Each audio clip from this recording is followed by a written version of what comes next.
মৰমৰ ছাত্ৰ-ছাত্ৰীসকললৈ প্ৰীতি আৰু শুভেচ্ছা জনাই মই জ্ঞান সন্ধান চেনেললৈ সকলোকে স্বাগতম জনাইছো। আজি মই তোমালোকৰ বাবে তোমালোকৰ ইংৰাজী পাঠ্যপুথিৰ অন্তৰ্গত লেসন নম্বৰ 2 মাই নেটিভ লেণ্ড নামৰ কবিতাটো লৈ আহিছো। My dear students, first of all, I recite the poem My Native Land. Listen carefully. My native land. He asks me, the old man, by the street, blind, lonely, and poorer than me. Tell me, what my land is like. Breathe, Kaka, I said, breathe deep.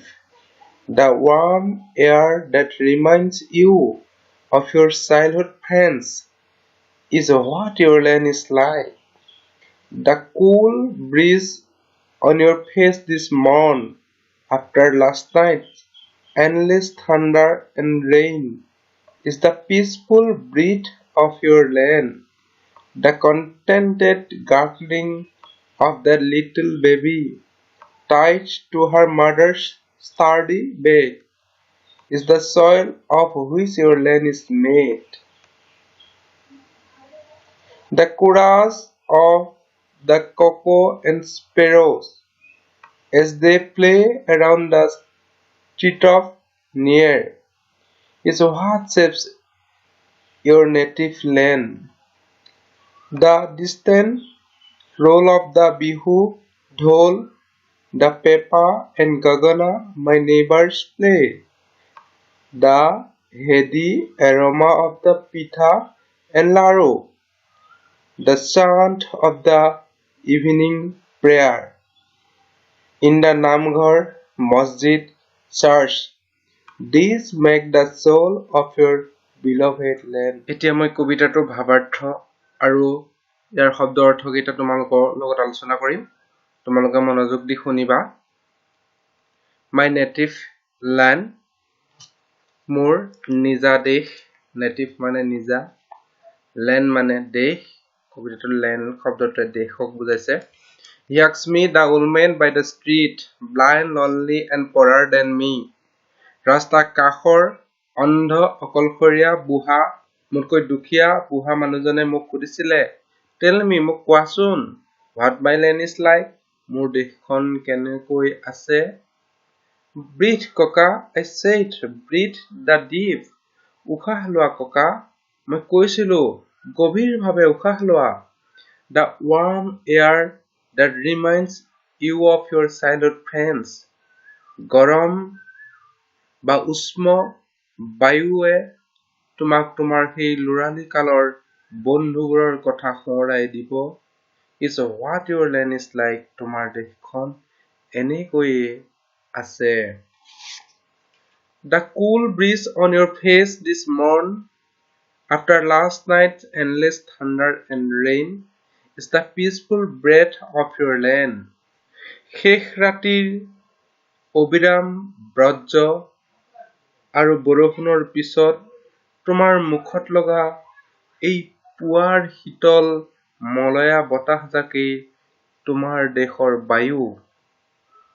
The contented gargling of that little baby tied to her mother's sturdy back is the soil of which your land is made. মাকৰ নিপুতল পিঠিত বন্ধা শিশুৰ সন্তুষ্ট ঢকঢকনিয়েই তোমাৰ দেশৰ ভূমি। The chorus of the cuckoo and sparrows as they play around the treetops near is what shapes your native land. কুলি আৰু ঘনচিৰিকাৰ সমবেত স্বৰে যেতিয়া গছৰ আগত খেলে, ই তোমাৰ দেশৰ আকাৰ দিয়ে, তোমাৰ দেশৰ আকৃতি দিয়ে। The distant roll of the bihu, dhol, the pepa and gogana my neighbors play, the heady aroma of the pitha and laru. মোৰ চুবুৰীয়াই বজোৱা ঢোলৰ চেও, পেপা গগনাৰ মাতে আৰু লাৰু পিঠাৰ গোন্ধই, the chant of evening prayer in the Namghar Masjid church, this make the soul of your beloved land.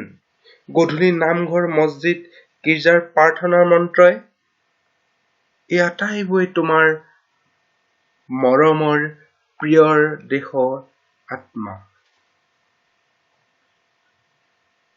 এতিয়া নেটিভ মানে নিজা, লেণ্ড মানে দেশ, আক্স মানে সোধা, ষ্ট্ৰীট মানে ৰাস্তা, ব্লাইণ্ড মানে অন্ধ, লনলি মানে অকলশৰীয়া, পৰাৰ এডজেক্টিভ ফৰ্ম অতি দুখীয়া,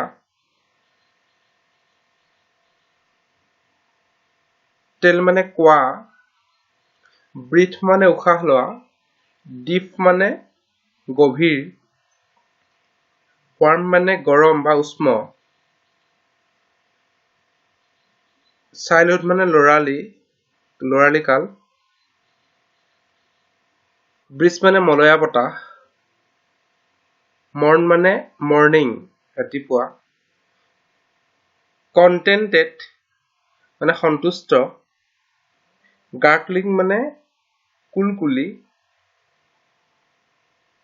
টাইট মানে বন্ধা, ষ্টাৰ্ডি মানে নিপুতল, বেক মানে পিঠি, কোৰাছ মানে সমবেত মাত, কক মানে কুলি চৰাই, স্পেৰছ মানে ঘনচিৰিকা, ট্ৰিটপছ মানে গছৰ আগটো, চেপ মানে আকাৰ, ৰোল মানে মাত, নেইবাৰ মানে দাঁতি কাষৰীয়া বা ওচৰ চুবুৰীয়া, এৰমা মানে সুগন্ধ,